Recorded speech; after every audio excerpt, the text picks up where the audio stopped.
الفراغ لما تحس وما تعرفش انت حاسس بايه. لما تعيش عمرك كله حاسس انك غريب، غريب في الاماكن، غريب وسط الناس، غريب جوه نفسك. حتى لما بتعمل الحاجة اللي انت كنت فاكرها حلمك متحسش بفرحة، مش لانك ناكل للنعمة، ولا لان قلبك قاسي، ولا لانك ايمانك ضعيف وما بتعرفش ترضى. الفراغ مش احساس، الفراغ نتيجة. معظم الناس بتفترض ان مشكلتها انها اتجرحت، والحقيقة مشكلتها انها في مرحلة كاملة من التكوين ما حصلتش اصلا، وده بيغير كل حاجة. فخليني اوضحها لك ببساطة شديدة. ذاتك الداخلية مش احساس، ذاتك الداخلية اللي هي هويتك الداخلية كتالوج. الكتالوج دوت اللي بيعلمك تقول ده مناسب ليا، ده مش شبهي، ده بيكسرني، ده امان ليا. فلو الكتالوج ده مش موجود الاحساس بيفضل موجود بس من غير اتجاه. طب لما ذاتك الحقيقية ما تكونتش، ايه اللي بيحصل؟ القرارات بتيجي من بره، الرغبات بتبقى مستعارة، والوحدة بتبقى تهديد، والهدوء بيبقى مخيف، والنجاح بيبقى من غير طعم.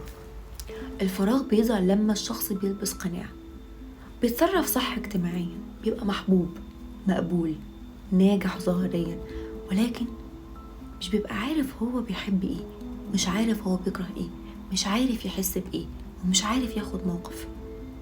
بيبقى موجود بس مش حاضر، دايما بيحس ان في حاجة ناقصة.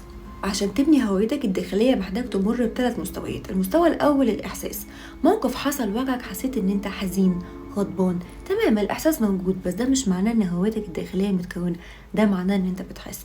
ولكن في بعض من الناس ما بتقدرش توصل للشعور، دول هنتكلم عنهم في حلقة لوحديهم.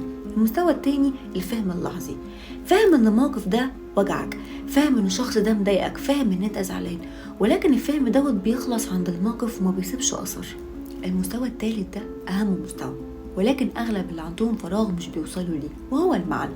المعنى مش انك تسمي الشعور، المعنى ان الشعور يخليك تعمل حاجة، تغير قرار، تحط حد، تغير اتجاه، تضيف معلومة ثابتة عنك.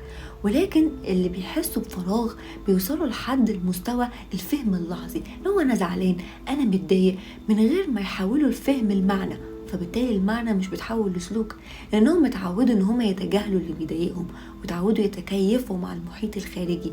فبالتالي ذات الحقيقية مش بتتبني ولا بتتكون. فمعنى كده ان غياب الذات ايكوال غياب الحدود. الهوية الداخلية بتتكون لما المخ يبني قصة داخلية ثابتة عنك، يربط الشعور بالموقف وبيطلع منه القرار. طب ايه هي المناطق اللي في المخ المسؤولة عن بناء هويتك الداخلية؟ أول منطقة وهي ال MBFC، وهي القشرة الجبهية الوسطى، وهي المسؤولة عن إحساس أنا وربط التجربة بالشعور. تاني منطقة ال DMN، الشبكة الافتراضية للمخ، وهي اللي بتبني القصة الداخلية عن نفسك وبتربط الماضي بالحاضر. أنا كنت كده، أنا بقيت كده، أنا اتعلمت حاجة عن نفسي. تالت منطقة ال ECC، وهي القشرة الحزامية الأمامية، وهي اللي بتحول الإحساس لإشارة بتحركك. وده بالظبط اللي اتكلمنا عنه في المستوى الثالث، اللي هو إضافة معنى للتجربة. الطفل الذي لا يسأل حاسس بإيه يكبر ولا يعرف الجواب على هذا السؤال. الإنسان بيكبر بيعرف يتعامل مع الحياة، بس محدش علمه يتعامل مع نفسه. كانوا موجودين في حياته بس سيبوه يعدي إحساسه لوحده. الإهمال مش إنك تأذي ابنك، الإهمال إنك تسيبه يحس ويختبر الحياة لوحده.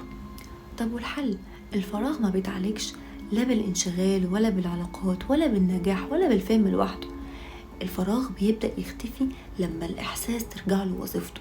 يعني كل مرة تحس بحاجة ما تقولش أنا حاسس بفراغ، ركز في الموقف اللي انت فيه وسمي الإحساس بتركيز. أنا متوتر، أنا قلقان، أنا مش مرتاح، أنا غضبان، أنا وحيد، أنا محتاج مسافة. فأول ما الإحساس يتحول لمعنى الفراغ بيبدأ يختفي. فبالتالي هويتك الداخلية اللي هي ذاتك الداخلية بتبدأ تتكون تدريجيا.